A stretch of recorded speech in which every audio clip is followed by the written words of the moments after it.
friend of mine has asked me to do a little bit of restoration work on a staircase, and so I'm working to recreate some balusters, and I thought I would share a little bit about how that goes.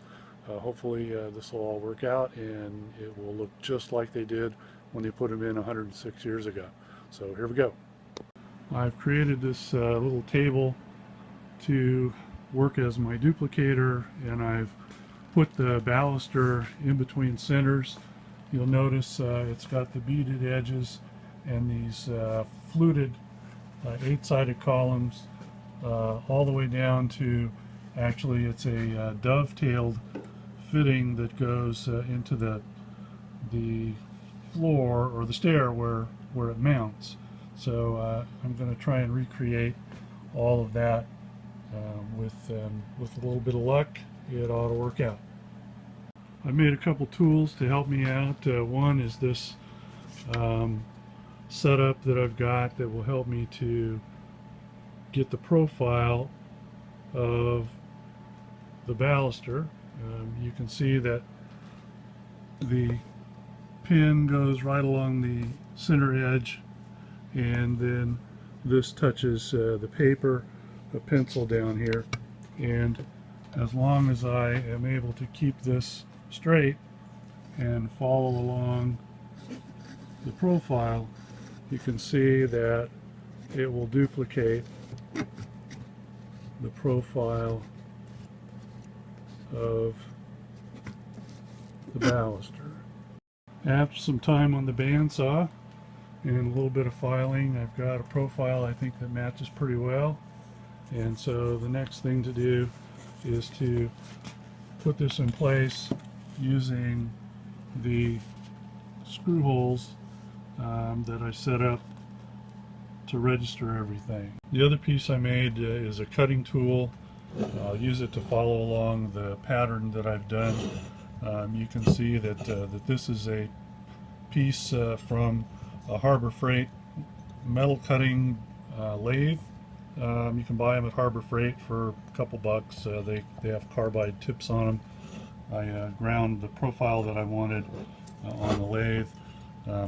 It's adjustable this way with the bit, and these also allow it to go up or down, and as well it can go sideways and back and forth. So what I'll do is follow along on the pattern and cut out the profile that I want.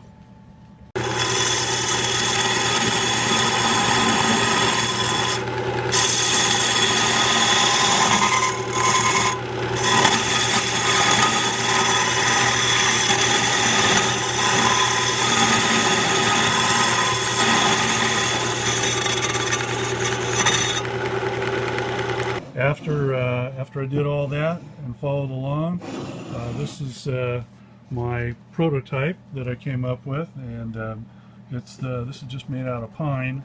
I'll do the final version out of poplar, but so far we've got a pretty good recreation of the profile, and now the challenge will be to put the flutes along in here. So the next step will be to set up and make some sort of a jig for it.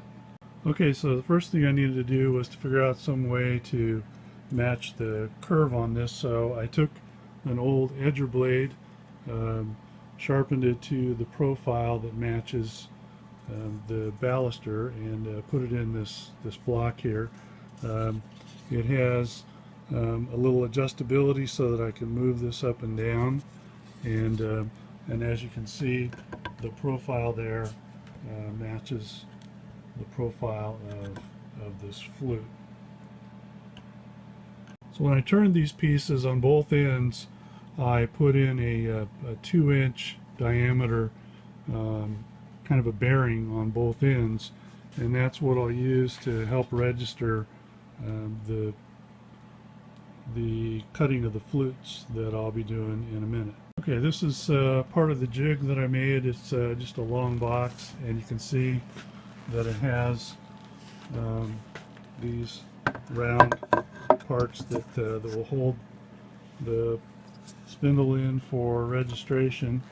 And you can see on this end, I cut them in half and put screws that'll hold them down so that I can tighten it down on the spindle. Once I put it in there, that'll lock it in place. So once the spindle gets put inside here and we lock everything down with these end caps, then this top slider part will go on the top, and it snaps down on there nice and snug. And what it does is it now will provide a surface here for this blade to slide back and forth, and hopefully I'll be able to scrape that same profile in on all of those. And what I'll do is I will use registration marks on the end here, and as I do one side, then I'll turn the spindle inside to the next mark, which there'll be about 45 degrees. Then I'll come along and I'll scrape the next side. Okay, so it's all in the jig. You can see my my little paper is all lined up there with that mark, and so now all we have to do is put the end on and follow up with the top, and then we'll be ready to rock and roll. So I've put the top of the jig on, and I'm going to get ready to use the blade on it. But before I do that, I'm going to put a little bit of paraffin wax along the rails, just so that everything works nice and smoothly, and that we don't have any binding.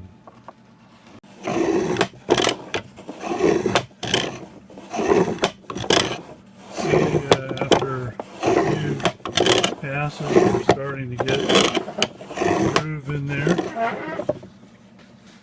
You can see it just as it goes through there. And we'll continue to do that. I've done two sides, and the grooves are going in there, but this pine that I used for the prototype is pretty problematic because it gets the grain is kind of goofy, and it jumps up and down and creates little ridges and ripples. So I think this will go better once I use the poplar, but my objective is really to see, after I do them, how do all the sides line up. Are they matching like they're supposed to be? It looks to me like the ones at the bottom need to be a little deeper, while the ones up here at the top seem to be working just about right. So time will tell. Okay, we've done all 8 sides now. Time to take it out of here and see how everything turned out. Had a little bit of trouble with this knot right over here.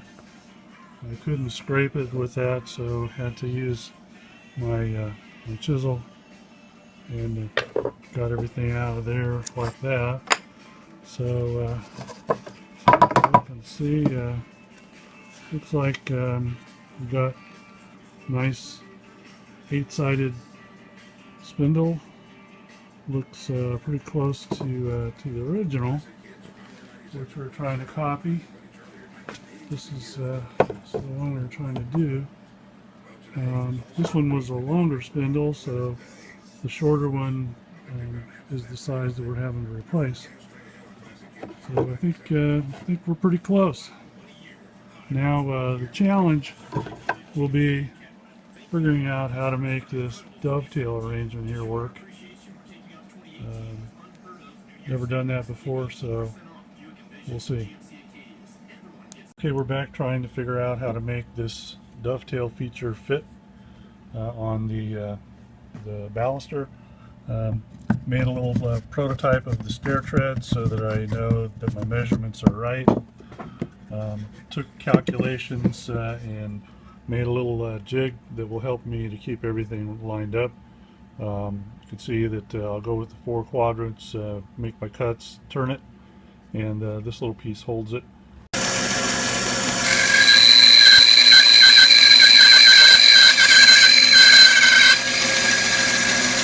Attached a little outrigger to my jig with a little hot glue, and that should line me up to make my final cut so that I can do that angle of the jigsaw. Got all 4 cuts now, so now all I need to do is just trim away the waste.